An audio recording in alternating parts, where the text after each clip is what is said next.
Hi everybody, welcome to my channel. So this is the second in my trifecta of videos about my beauty favorites or not so favorites for September 2016. And I am here with Milo, who will probably be making an appearance. Do you want to say hi?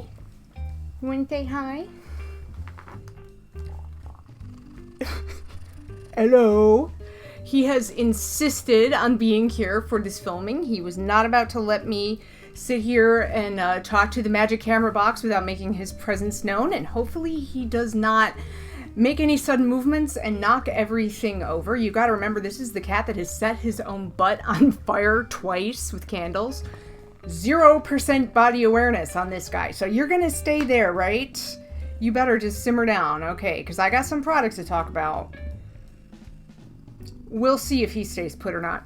Anyway, so I am splitting up my product videos into two. There's products that are my favorites and those that aren't my favorites. And this is the not so favorite video. These are always more fun anyway, right? Let's talk crap about some products. So just before I get started, I just want to say that if you love any of the products that I'm talking about, just please remember this is just my opinion. It's just for me personally. A good beauty product is one that you like and one that performs the way that you want it to. So if you love some of these products or even all of them, good for you. That's great. That's awesome. It's not that one of us is wrong and one of us is right. It's all just personal opinion. So, and just by way of reminder, I do have oily skin with large pores, so I am reviewing these from that perspective. So, without further gab, let's get started.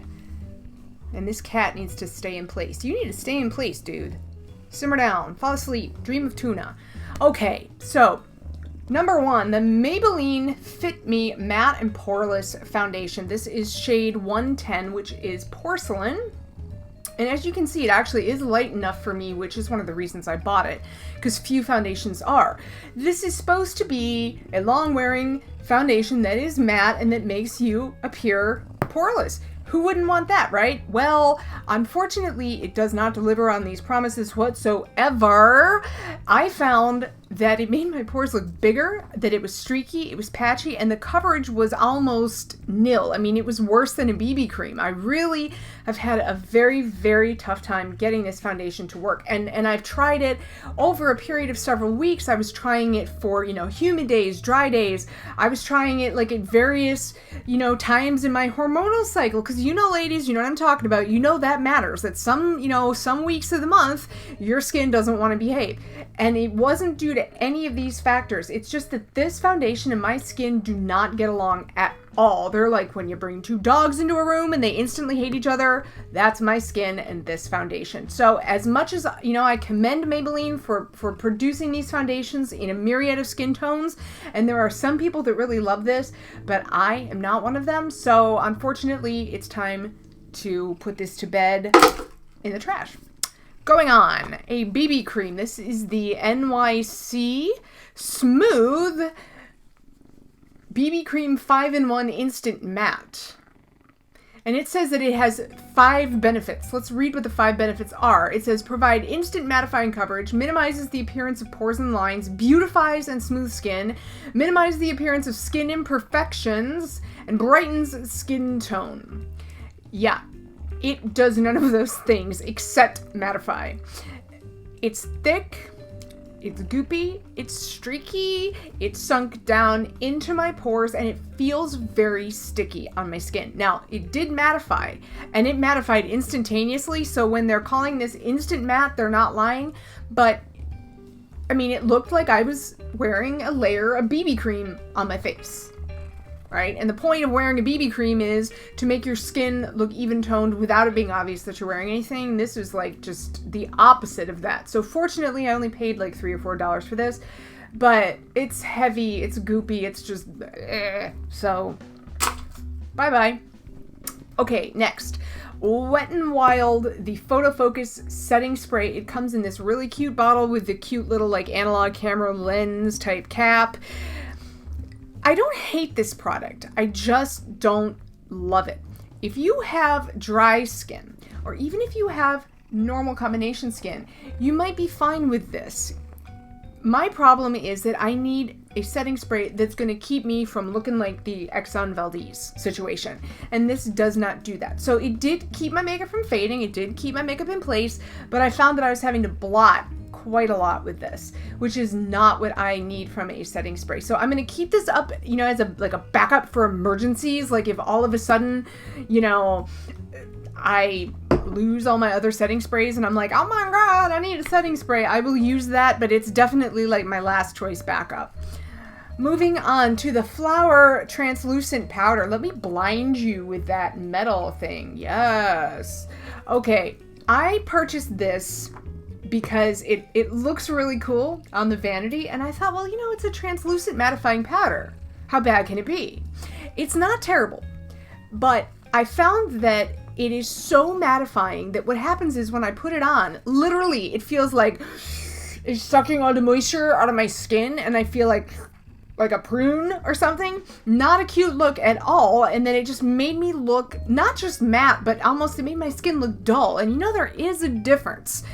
And it was very uncomfortable. Now, again, I am hanging on to this not only because it looks cute, but because in a pinch, maybe on a super, super, super humid day like next summer, I might find an occasion to use it. But it's just, I mean, it was shocking because I consider myself to have some of the oiliest skin on the planet, but this definitely kicked my skin's butt, but not in a good way. So if you are interested in the flower powders, maybe get one of the other loose powders, not the translucent super mattifying one, because this is the one that's like basically pure silica, and it's too drying for even my skin, which is really saying something. Uh-oh, the natives are getting restless. Do you want to say something? Do you have a least favorite product of the month you want to talk about? Do you have like a brand of nuggets or litter that you want people to know about? Do ya? No, you just want hugs. Well, you can have hugs, but you have to have hugs off camera. This cat is so fidgety. And he's heavy. Moving on. The L'Oreal Magic BB Cream in the anti-fatigue shade, the orange shade. As I call it, Orange Julius, because this is a weird little product. It's supposed to transform into a universally flattering and brightening shade for your skin. So we have this kind of creamsicle effect going on here. But I don't know if you can see, but basically it turned the back of my hand orange. Okay? Now, again, as somebody who is Edward Scissorhands pale, it might just be me. Maybe if you have a more normal skin tone, you might find that this kind of gets rid of sallowness or tiredness, but for me, it just makes me look like I dropped a creamsicle on myself. Not cute at all. I do like the texture. It's not too mattifying, but it also doesn't seem to add a lot of oil and shine to my skin, but the orangeness is just not cute. It's going the way of the dodo. Goodbye. Now, we're down to the final two.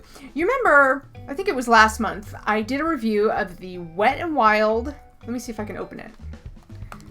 Open sesame, tell me your secrets. Okay, I did a positive review of the Wet n Wild To Reflect Shimmer Palette in I'll Have a Cosmo. This is the one that looks kind of like a dusty rose pink, but then once you swirl it together, you get a very sheer but shimmery but non-glittery kind of champagne-y, slightly rose gold-ish highlight powder, which is really flattering. I picked up another shade recently, and this is Sangria Castles. Now, obviously, just looking at it in the compact, you can see that for me, this is not a highlighter. Obviously not. I bought it to maybe use as a blush. The issue is, this is actually super metallic. Do you see that? It's like, bam! It's like a rosy copper color. It's almost like what I'm wearing on my eyes right now. Actually, it's super metallic, and I do not want to wear a metallic or a frosty blush. That said, I also really don't want to throw this away just because I kind of like having it. I like looking at it. It is pretty. So I'm probably going to start wearing this as an eyeshadow because I can. If you have super dark skin, like if you are like if you are of African or Caribbean descent or Indian, or if you are Native American, if you have some kind of a darker complexion, like kind of very dark, you might use this as a highlighter, this one as a highlighter. But if you have a Caucasian skin tone or any kind of a lighter skin tone, I mean, this is not a highlighter. I mean, it's just way too dark. And as a bronzer, it's really super shimmery. I don't do shimmery bronzers because I just think they look so fake and so obvious. So I would be interested to hear if somebody out there with like an ebony or caramel complexion is using this and how they're using it. It might work for them. But for me, it's just a really big honkin' pot of eyeshadow, unfortunately. But I am keeping it. Okay, last thing. The ROC Foaming Cleansing Conditioner, and I'm gonna have to put a picture up because I actually threw this away because I had a little mini sample. I had been using it for a few days and I ran out of it, and I was like, ugh. The only reason that I used the whole sample up was because I don't feel that it's fair to talk about something after just using it once. So I wanted to use it a couple times and then see. It was a sample that I got in my Birchbox, and the idea was this is one of those co-washing products. So it's a conditioner that also cleanses your hair and your scalp, and I thought, okay, fine, I'll give it a try. You know, there's no parabens in it. It's supposed to be very gentle, very safe for all kinds of hair. Now, I used this morning on my hair, and my hair is a disaster. Look at it. It looks dirty, and it feels like it has a film on it. I don't know a film of what, but there's definitely something going on here that's just, I mean, I wanted to put my hair up and back in a bun for this video, but then I realized I was going to be talking about this product, and I was like, you better let him see what it did to your hair. So essentially, I feel like this product did absolutely nothing at all for my hair, except making it feel dirtier, if that's possible. Now, I don't use a lot of hair products. I don't wear hairspray every day. I don't use a lot of gel, mousse, whatever. And I rarely heat style my hair because my hair is naturally, it's super long right now. It's thick, it's coarse. If it's shorter, it's curly. Right now, it's longer, so it's more wavy. But, you know, I don't need to use a lot of like volumizers or anything like that. My main issue is frizz. So I'll use a leave-in conditioner, and then I'm a huge fan of the John Frieda serums. So I don't wind up with a ton of product on my hair. So it's not like this product was going to be taking off 8 pounds of like shellac hairspray. But I just feel like it didn't really do anything at all. I just kind of like, I've got to wash my hair again now because it's just, Anyway, that's all of the products that I'm going to be hating on for this month. I hope you enjoyed, and stay tuned for my next video, which will be much more positive in tone, and I'm going to talk about the products that I am loving this month, or this past month. You know what I mean. Anyway, guys, thank you so much for watching. Please subscribe if you haven't already. There's a link down here and a link up there, and I will look forward to seeing you real soon in my next video. Have a great day. Bye.